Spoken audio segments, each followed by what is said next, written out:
Salut la famille, bonjour, bonsoir. Ça dépend, il y a RAK ou Bozeli Kulanda. Émission la biso la famille, Balobi, famille Libota, oye, oye, oye. Vraiment la famille, si vous êtes nouveau sur notre chaîne, la famille Libota News TV, n'oubliez pas de vous abonner, de cliquer sur la cloche des notifications pour qu'à chaque fois, ceux qui te postent vraiment, en tout cas, Eko Melayo, na Katia, Ndakuno, la télévision, on a portable, vraiment, pourquoi pas la famille. En tout cas, nous sommes là, nous sommes famille Libota, il y a sûr, quand on est dans le banabino, toute la famille Libota. En tout cas, rien ne nous empêche, en tant que famille Libota, tout ça, l'analyse, moko, il y a comédien, moko quelconque. Nous sommes famille Libota, mais nous sommes là pour parler de nos comédiens. Tout ça, on a vraiment pour le macamio, sur les comédiens, la biso. En tout cas, tout le bela bango, aux anangambu, de l'autre côté, aux anangambu, la biso, ceux qui les cambouné sur l'étoile, en tout cas, tout ça, vraiment pour la kolobela yango. Donc, à beauté, biso, regardez, en tant que famille Libota, tout ça, pour la koloba, copier sa information. Il y a maman belle vie quand il la patrona, pourquoi pas, il y a kolobela, film la biso oezo les cas sur internet sur Bellevue TV. Voilà aujourd'hui tout dans la film la biso la boniche oezo la kati il y a Bellevue TV. J'espère que bomoni extrait wana en tout cas ils ont filmé moko kitoko oezo les cas nakata Bellevue TV ba o nyoso balingaka Bellevue vraiment o balinga Bellevue TV ba abonné na biso en tout cas to côté la film so la boniche en tout cas ezo suka mabe ezo kende mabe bande kolanga balobi eyende grave film est grave mama étoile awela kine kaka monzele a commandé lelo Nikita pas sali ya minene Nikita sali mama étoile ya minene je vous dis la famille alors ce sont des leçons à suivre tous en vraiment la carte chaîne la Bellevue quand on est dans le balabino chaîne moko éducative ils ont payé biso ba biloko kitoko ils ont payé biso ba leçon à vie oh tous vivre dans la société na biso comment tu se défendre, comment tu bongisa na ba vie na biso toujours vivre à travers ba film et à belle vie.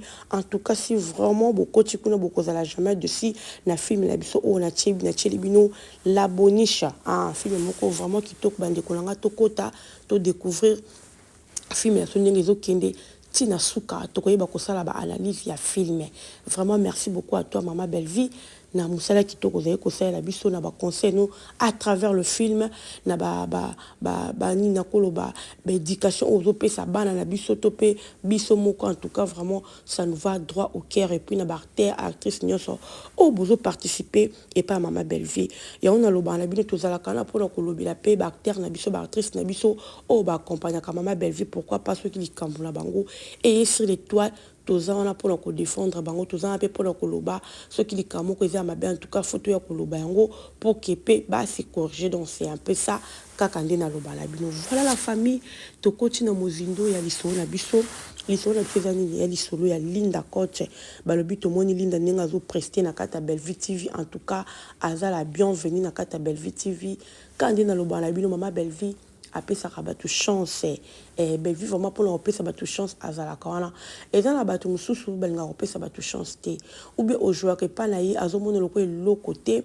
à kosala na o nyoswa lingi à kosala n'importe quoi alors c'est pas ça il faut qu'on ça mutu chance mutu nyoswa azai pas na yo tellement que futa kai komoni lokola azo baté komoni lokola loko pambaté pour yo futa kai parce que tant ozo bengisa ya ko jouer parce que yebiki azana talent quand na a kopé so pe makambu na retour na haut alors il faut du respect na ba acteur na biso na ba actrice na sotan ba jouaka.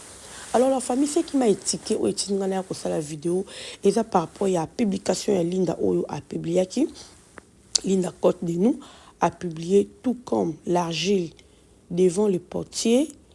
Elle me donne la forme qui lui convient à chaque film qu'elle réalise.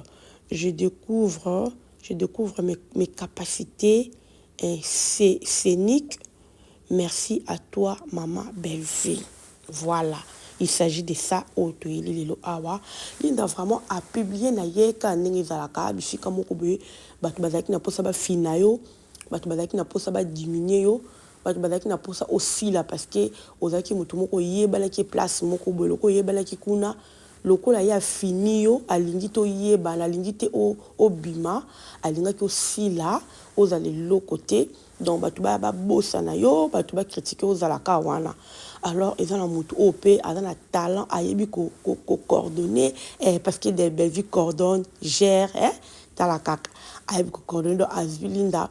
À jouer vraiment à PC soit en plein moussous bandekolanga alors keto penza ekoti makasi je vous dis keto tout le monde on a ba commentaire façon il y a comment il y a bazo commenter moussou a commis l'ingratitude moussou kuna commis dans ba commentaire ezebele ba commis et puis et on va mettre sinde kinga na ya kuluba siko selon vous donc l'ine nenga za na pas belle fille tanga moni lo moi malamu akoki jamais ko poster ko kuluba azala ki pasi la uka tout le monde qui est avec personne qui candidat bandé ko publier abandé ko komisa est-ce que pourquoi pas place à commis à moni likamba malamu a komisa bolingi asala nini donc pas belle vie atazo mona makamala mu fa komisa te mais pas si le kanda ando ko komisa pas en public est-ce que pas belle vie faut komisa ndeni en cachette non aza actrice donc azo mona loko moko boy azo mona ki azo découvrir makambe belé pas belle vie ce n'est que normal.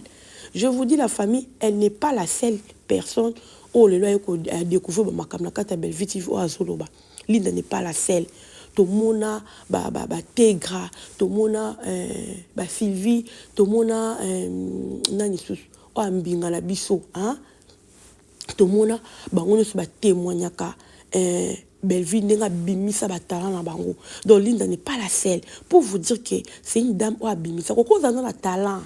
Au cause de la talent jouer kana yo jouer kana pas mona ko jouer kana yo mais tant que ba blom sur ya kati et bombama pour ebima ka pas belle vie parce que elle sait son travail elle bi ko sa musala na ye elle bi ko bimise loko moko bo ya kati et pas ya mutu na loba na bino à chaque fois tu vois le la Vini on peut cet exemple Vini tu es bien quelqu'un na parole moi qui sérieux sans vous mentir la famille tu es bien ka Vini na parole moi qui sérieux mais les loyo Vini tabarola comment ko jouer Vini comment ko consommer à jouer rôle consommer Cardozo to yebi Vini comment ko jouer na ba rôle mususu okoki ko imaginer te mais dans ba bactère bat mususu ba benga bactère ayebi kaka jouer ka rôle ba tike kana rôle wana atike kana rôle wana ozomona mais pas belle vie te belle vie change ka ba forme ozomona donc tout un rôle moko ko zala kanango et place ba ne ko jouer rôle wala ka de ba yebelio mais soyez pas belle vie a ko changer alors et c'est loko peut-être au Linda a découvrir na kata belle vie TV belle vie a bimisi na ba talent mususu ko azaka la monter bisika zaki pourquoi pas aya ko loba yango belle vie le quoi potier na ye pourquoi pas aya ko loba bande konanga et mo peut to vendre ka total rapé lelo no beta lisolo ya Jérémie bino lelo Jérémie aso que lelo ni so Jérémie ko sala besoin yango koma ya bino boloba bozo sela ngo ba publicité bozo sela ngo pour dire que ta zakazo manquer mais Linda manquete elle a juste à l'obika la vérité ou azo mona kata belle vie mais bino Jérémie azo bois ka ba jeto bois que la belle vie ba jeto on bozo ko komisa bozo ko betela maboko yaya na loba ngo eloko lingiti ba sala ko sala pe muninga te tango bino bozo sala ngo pa Jérémie ou aza moko ou te ki pa belle vie bo betele maboko na ba bêtise azo sala na ba jeton voir même ou azo bois qu'il a belle vie mais bino boza d'accord na yango et bongo Linda okuta bois ki jeton te maeka koloba musala o ezo salama pourquoi boluka ko bois kele mabanga pourquoi tous à la juste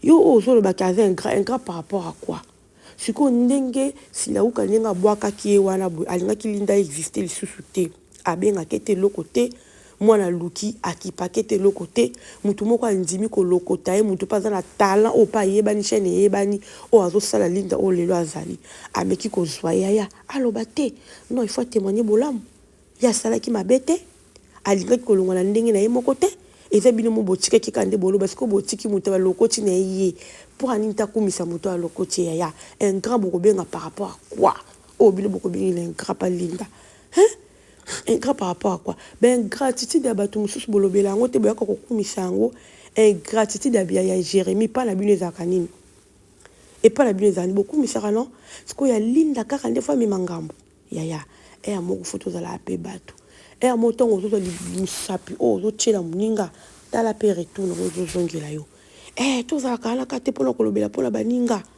mais biso moko makamto sala na vie na biso ya malamu te. Alors arrêtons avec ça. botika linda évoluer ne botika iso esenga akumisa Belleville aza na droit, c'est son droit. Bino to bozo kumisa bato nyonso bazo longwa pa Belleville. Nana oloba na bino. Tant bozo to ibutu bozo betele maboko na ma azo loba pona contre Belleville. Linda kuta sali yango te. Pourquoi? Ba ibutu ba bijou la reine so betele ba maboko. Eloni ba osa na SB kuna. Eloni. Pepe et pas Belleville bande ko jouer te. Bande peut ko jouer te. Donc c'est comme ça. Alors, botika linda avant de qui me ya pardon s'il vous plaît to coach 2025.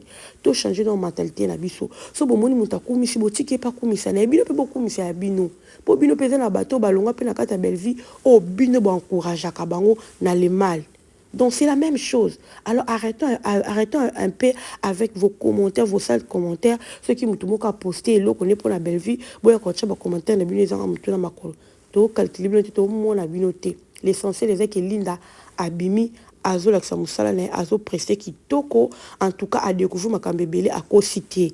À co-citer parce que tout le monde a niveau Linda zo jouer na ba rôle notre bazo pesa tout le monde qui a des rivales, tout le monde qui a rôle à zo mikolo, tout le monde au sens qui bazo changer ba forme. Et ça c'est Belleville. Belleville changera ba forme. Atika mutu na forme ka mokote. Tout le monde ka maman étoile. Maman étoile za ka muta ko lela ko leloyo. Tala ndenge Belleville changer maman étoile barole. Alors bato bazo bénéficier na barole maman o Belleville zo changer bato bon ko bazo bénéficier ba comme ko benga bato ba pesa ba barole voilà. Alors mutu musu soit découvrir yango abimisi ale bino bo servir na. Alors botika ko bo betela Belleville maboko. Bino bo bato mo fo bo betela Poutine maboko.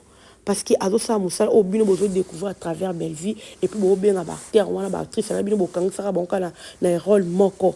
Alors Belleville tant a découvrir bimisi bino bo ko benga ba ya. En tout cas été à bino. Bisous bye.